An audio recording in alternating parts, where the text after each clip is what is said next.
सबको जय मसीह की। प्रभु यीशु मसीह आप सभी लोगों को आशीष दे। आप परमेश्वर के वचन और उसकी सामर्थ्य में बढ़ते जाएं। आइए हम एक वचन को देखते हैं और ये वचन लिया गया है लूका रचित सुसमाचार उसका 16 से लेकर 18 पद तक। दीपक का दृष्टांत। यहाँ पर लिखा है, कोई दिया जला के बर्तन से नहीं ढाकता और न खाट के नीचे रखता है, परंतु दीवट पर रखता है कि भीतर आने वाले प्रकाश पाए। कुछ छिपा नहीं जो प्रकट न हो, और न कुछ गुप्त है जो जाना न जाए और प्रकट न हो। इसलिए चौकस रहो कि तुम किस रीति से सुनते हो, क्योंकि जिसके पास है उसे दिया जाएगा, और जिसके पास नहीं है उससे वह भी ले लिया जाएगा जिसे वह अपना समझता है। परमेश्वर इस वचन के पढ़े और सुने जाने पर आप सभी लोगों को बहुतायत की आशीष दे। आइए हम इस वचन के लिए प्रार्थना करते हैं। सर्वशक्तिमान पिता परमेश्वर प्रभु यीशु मसीह, हम आपके पास आते हैं, हम आपसे प्रार्थना करते हैं, धन्यवाद देते हैं पिता परमेश्वर आपके प्रेम के लिए, आपकी दया के लिए, आपकी करुणा के लिए, आपकी पवित्र उपस्थिति के लिए कि आप हमारे साथ रहते हैं मेरे पिता परमेश्वर। इसके लिए हम आपका धन्यवाद करते हैं। पवित्र आत्मा परमेश्वर, ये अद्भुत वचन आपका है प्रभु जी। इसलिए प्रभु जी इस वचन के द्वारा प्रभु जी आप इस वचन के गहरे और अद्भुत भेदों को प्रभु जी जो इसमें हैं प्रभु जी आप अपनी आत्मा के द्वारा उंडेलिए मेरे पिताजी। और प्रभु जी जितने लोग भी ये वचन सुन रहे हैं प्रभु जी, वो भी आपकी पवित्र उपस्थिति में आ जाएं और इस वचन को ग्रहण करें मेरे पिताजी, और उनका जीवन 1000 गुना आशीषित हो, और उनके जीवन में प्रभु जी ये वचन कार्य करे मेरे पिता परमेश्वर, और वो आपके वचन के सामर्थ्य में बढ़ते जाए प्रभु जी। और प्रभु जी सदा आप में बने रहें। हम धन्यवाद देते हैं पिता परमेश्वर, हमने जो मांगा है आपने दे दिया है। यीशु मसीह के नाम में मांगते हैं, आमीन। आइए हम इस वचन को देखते हैं। लूका रचित सुसमाचार उसका 8वां अध्याय उसके 16 से लेकर 18 पद तक। यहाँ पर लिखा, कोई दिया जला के बर्तन से नहीं ढाकता और न खाट के नीचे रखता है, परंतु दीवट पर रखता है कि भीतर आने वाले प्रकाश पाए।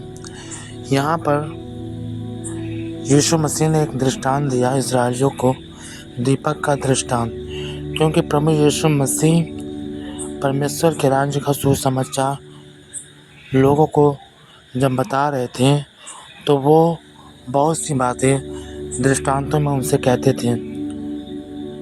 और यहाँ पर भी उन्होंने एक दृष्टांत दिया, वो था दीपक का दृष्टांत। दीपक के दृष्टांत के द्वारा प्रभु उनसे बात कर रहे थे। और यहाँ पे लिखा है, कोई दिया जलाकर बर्तन से नहीं ढाकता और न खाट के नीचे रखता है, परंतु दीवट पर रखता है कि भीतर आने वाले प्रकाश पाए। यहाँ पर लिखा, कोई दिया जलाकर बर्तन से नहीं ढाकता। कोई भी व्यक्ति, कोई भी मनुष्य जब दिया जलाता है अपने घरों में, तो वो उसे बर्तन से नहीं ढाकता। क्यों? क्योंकि उसका प्रकाश लोगों तक नहीं पहुंचेगा, उसका प्रकाश बहुत सी जगहों तक नहीं पहुंचेगा। और न तो वो खाट के नीचे रखता है कि उसका प्रकाश कुछ ही दूरी तक जाए, परंतु वो उस प्रकाश को दीवार पे रखता है ताकि सबको उजियाला मिले। परमेश्वर ने जब सूरज को बनाया तो उसको ऊपर रखा ताकि सभी लोग उससे उजियाला पाए। प्रभु यीशु मसीह ने कहा कि तुम जगत की ज्योति हो। ये दृष्टांत हमारे लिए था, और परमेश्वर ने हमें जगत की ज्योति बनाया है। हम में से हर एक को प्रभु ने जगत की ज्योति कहा है, जो लोग भी उसके वचनों पर विश्वास करते हैं, जो लोग भी प्रभु पर विश्वास करते हैं। परमेश्वर ने उन सभी को ज्योति कहा है जो लोग उसके पास आते हैं, जो लोग उस पर विश्वास करते हैं, उन सभी को प्रभु ने ज्योति कहा है। लेकिन 16वें पद में लिखा कि कोई दिया जलाकर बर्तन से नहीं ढाकता और न खाट के नीचे रखता है, परंतु दीवट पर रखता है कि भीतर आने वाले प्रकाश पाए। कोई दिया जलाकर न तो बर्तन से ढाकता है कि उसका प्रकाश कम हो जाए, न तो खाट के नीचे रखता है कि उसका प्रकाश दूर ही तक फैले, परंतु दीवट पर रखता है कि जब लोग घर के भीतर आए तो उससे प्रकाश पाएं। प्रभु यीशु मसीह एक बहुत बड़ी बात कह रहे थे, क्योंकि उन्होंने अपने लोगों को ज्योति ठहराया इस संसार के लिए। हम इस संसार के लिए ज्योति हैं। प्रभु ने कहा संसार की ज्योति मैं हूँ, जगत की ज्योति मैं हूँ। और प्रभु ने ये भी कहा तुम भी जगत की ज्योति हो। तो हमें भी ऐसे ही रहना है कि हमारे द्वारा लोगों को प्रकाश मिले, क्योंकि प्रभु ने हमें जब ज्योति ठहराया है तो हम ज्योति के काम करें। हमारे अंदर से भलाइयाँ निकले, लोगों तक पहुँचे। हम लोगों के साथ भलाइयाँ करें, हम लोगों के साथ उपकार करें, हम लोगों के विश्वास को बढ़ाएं। हम लोगों को जब वो निराश बैठे हैं तो हम परमेश्वर के वचन के द्वारा उनको आशा दें। बाइबल कहती है आग में से झपट कर निकाल लो। हम लोगों को संकटों से निकाल लें। प्रभु ने हमें ज्योति बनाया है तो हमें ऐसे ही कार्य करने हैं, क्योंकि प्रभु यीशु मसीह भी ऐसे ही कार्य करता था। वो सबके लिए प्रार्थना करता था। हम भी सबके लिए प्रार्थना करें, हम भी पवित्रताई में चलें, हम भी प्रभु के वचनों के अनुसार अपना जीवन जिएं, ताकि हमारा उजियाला लोगों तक पहुँचे। और वो उजियाला ये है कि हम प्रभु के स्वभाव में चलें। हम लोगों से अपने समान प्रेम करें, जैसा हम अपने आप से करते हैं, जैसा हम अपने लोगों से करते हैं। हम सबसे वैसा ही प्रेम करें, वैसी ही भलाई करें जैसा कि हम अपने आप के साथ करते हैं। हम जलन में आकर किसी के साथ बेईमानी न करें, किसी के साथ नफरत न करें, किसी के साथ छल न करें। अगर हमारे पास भलाई है तो हम ईर्ष्या में आकर उस भलाई को दूसरों को न दें। हम ऐसा कार्य न करें। हम ऐसा कार्य करें कि हमारे द्वारा लोगों को भलाई पहुँचे, उन्हें आशीष मिले, उनके पास परमेश्वर का वचन पहुँचे, वो बचाए जाए, वो प्रभु को जानने पाए, वो विश्वास में, वो प्रेम में आगे बढ़े, उनका घराना बचाया जाए, उनके लोग बचाए जाए। हम सबको ऐसा बनना है। अगर हम ऐसा नहीं बनेंगे तो हमको प्रभु ने दीपक ठहराया है। तो हम दीपक तो हैं, परंतु हम वो दीपक हैं जो खाट के नीचे रखा गया है या बर्तन से ढका गया है, जिसका प्रकाश लोगों तक नहीं पहुंच रहा है। हम ऐसे दीपक हैं, लेकिन हम दूसरों से अपने समान प्यार करते हैं, अपने समान उनको चाहते हैं, उनको उठाते हैं, उनका साथ देते हैं, उनके साथ भलाई करते हैं, उनके साथ अच्छी रीति से पेश आते हैं। हर एक भलाई जो हम अपने साथ करते हैं उनके साथ भी करते हैं, उनके लिए दुआएं करते हैं।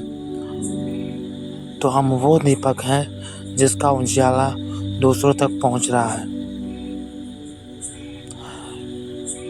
जिसके द्वारा सभी लोग प्रकाश पा रहे हैं, जिसके द्वारा सभी लोग आशीष पा रहे हैं, जिसके द्वारा सभी लोग आनंद को प्राप्त कर रहे हैं, शांति को प्राप्त कर रहे हैं। हमारे द्वारा किसी को ठोकर ना लगे, नहीं तो हम ज्योति की नहीं, हम अंधकार की संतान है। हमारे अंदर अंधकार बसा हुआ है और हमारे द्वारा किसी को कुछ नहीं मिल रहा, केवल लोगों को ठोकर मिल रही है। लेकिन हम ज्योति की संतान हैं तो हमारा उजियाला लोगों तक पहुँचे। और ये तब होगा जब हम लोगों से अपने समान प्रेम करेंगे,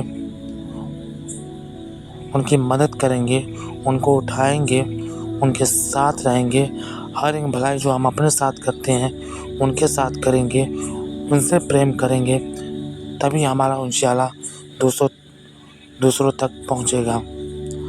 और यहाँ पे लिखा 17वें पद में, कुछ छिपा नहीं जो प्रकट न हो, और न कुछ गुप्त है जो जाना न जाए और प्रकट न हो। बहुत से लोग ईर्ष्या में आकर, वो लोग जो प्रभु को मानते हैं, प्रभु पर विश्वास करते हैं, जब उनके पास भलाई होती है, लेकिन वो ईर्ष्या में आकर लोगों के साथ भलाई नहीं करते हैं। और ये बातें केवल वही जानते हैं, लेकिन परमेश्वर का वचन कहता है कि कुछ भी छिपा नहीं जो प्रकट न हो। प्रभु ये भी दिखा देगा न्याय के दिन कि तुमने ईर्ष्यावश अपने लोगों के साथ भलाई नहीं की थी, जिसे तुम समझते थे कि यह बात कोई नहीं जानेगा, परंतु न्याय के दिन वो सब प्रकट होगा। तो हमें परमेश्वर के भय में जीना है, हमें वचन के अनुसार जीना, हमें लोगों से प्रेम करना है, हमें दीन, गरीब और बीमारों की सहायता करनी है। अगर प्रभु ने हमें आशीष दी है तो हम ऐसा कार्य करें कि हमारे द्वारा उनको आशीष मिले। आमीन। क्योंकि प्रभु ने कहा, जो कुछ तुम इन छोटों से छोटों के साथ करोगे वो तुम मेरे साथ करोगे। और लिखा है कि न्याय के दिन बहुत तेरे आएंगे और मैं उनसे कहूँगा कि तुम उस स्वर्गीय राज्य के भागी हो जाओ जो आदि काल से तुम्हारे लिए तैयार था। क्योंकि मैं भूखा था, तुमने मुझे खाने को दिया, मैं प्यासा था, तुमने मुझे पानी पिलाया, मैं बीमार था, तुम मुझसे मिलने आए, मैं बंदीगृह में था, तुमने मेरी सुधि ली। तो ये वो लोग थे जिनका अंदर फल थे और जिनके द्वारा लोगों को प्रकाश मिल रहा था, जिनके द्वारा लोगों को भलाई पहुंच रही थी, जिनके द्वारा लोगों को आशा मिल रही थी। परंतु दूसरी तरफ उन लोगों से भी प्रभु ने कहा कि हे श्रापित लोगों, तुम मुझसे दूर हो जाओ, क्योंकि मैं भूखा था, तुमने मुझे खाने को नहीं दिया, मैं प्यासा था, तुमने मुझे पानी नहीं दिया, मैं बीमार था, तुम मुझसे मिलने नहीं आए, मैं बंदीगृह में था, वहाँ पर भी तुमने मेरी सुधि नहीं ली।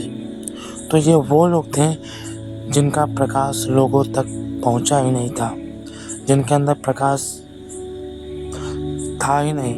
प्रभु ने उन्हें ज्योति तो बनाया था, परंतु उन्होंने अपने जीवन से वो प्रकाश ढांक दिया था, अपने अंदर की नफरत के द्वारा, लालच के द्वारा, ईर्ष्या के द्वारा, क्रोध के द्वारा ढांक दिया था, जिसके द्वारा लोगों तक भलाइयाँ नहीं पहुँची, प्रेम नहीं पहुँचा और वो नरक में डाल दिए गए।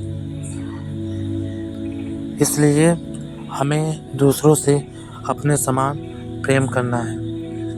और यहाँ पे 18वें पद में लिखा, इसलिए चौकस रहो कि तुम किस रीति से सुनते हो। 18वें पद में लिखा, इसलिए चौकस रहो कि तुम किस रीति से सुनते हो। हम परमेश्वर का वचन किस रीति से सुनते हैं? क्या हम इसलिए सुनते हैं कि हम उसको सुनेंगे पर उस पर चलेंगे नहीं? हमें इन बातों के प्रति सावधान रहना चाहिए कि हम अगर परमेश्वर का वचन सुन रहे हैं तो क्या हम उस पर चल रहे हैं कि नहीं। हमें परमेश्वर का वचन इसी रीति से सुनना है।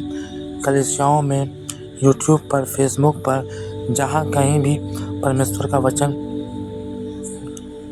प्रचार किया जा रहा है, हमें उसे इसी रीति से सुनना है कि हमें उसे अपने हृदयों में बसने देना है, ताकि वो 100 गुना कार्य करे और उसके द्वारा हमारा जीवन और दूसरों का जीवन आशीषित हो। आमीन। और लिखा, क्योंकि जिसके पास है उसे दिया जाएगा। क्योंकि जो लोग भी परमेश्वर के वचन को ग्रहण करेंगे, उसके अनुसार जिएंगे, उनके जीवन में परमेश्वर और भी भलाइयाँ देगा। वो और भी भलाई करते जाएंगे, वो और भी पवित्र आत्मा की परिपूर्णता में आते जाएंगे, वो और भी धर्मी बनते जाएंगे। उनके द्वारा लोगों को आशीष मिलती ही जाएगी। परमेश्वर का स्वभाव उनके अंदर बढ़ता ही जाएगा। सारी आत्मिक आशीषें, स्वर्गीय आशीषें उनको मिलती ही जाएंगी। और जिसके पास नहीं है उसे वह भी ले लिया जाएगा जिसे वह अपना समझता है। और यहाँ पे लिखा जिसके पास नहीं है उससे वह भी ले लिया जाएगा जिसे वह अपना समझता है। यानी कि वो लोग जिन्होंने लोगों के साथ भलाई नहीं की, जिन्होंने लोगों के साथ अपने समान प्रेम नहीं किया, जो लोगों के साथ उनके दुख तकलीफ़ों में खड़े नहीं हुए, उनके पास वो भी जो उनके पास है वो भी न्याय के दिन कार्य नहीं, उनके काम नहीं आएगा और वो प्रभु के न्याय से नहीं बचेंगे। इसलिए परमेश्वर ने हमें ज्योति के संतान बनाया है, तो हम लोगों के साथ अपने समान प्रेम करें ताकि हमारे अंदर से परमेश्वर का उजाला लोगों तक पहुँचे और उनके जीवन में भलाइयाँ हो, आनंद हो, शांति हो, तरक्की हो और वो हमसे खुश रहें। और परमेश्वर ऐसे जीवन जीने से हमसे खुश रहें। तो हमें ऐसा जीवन जीना है। परमेश्वर इस वचन के द्वारा आप सभी लोगों को बहुतायत की आशीष दें। सबको जय मसीह की।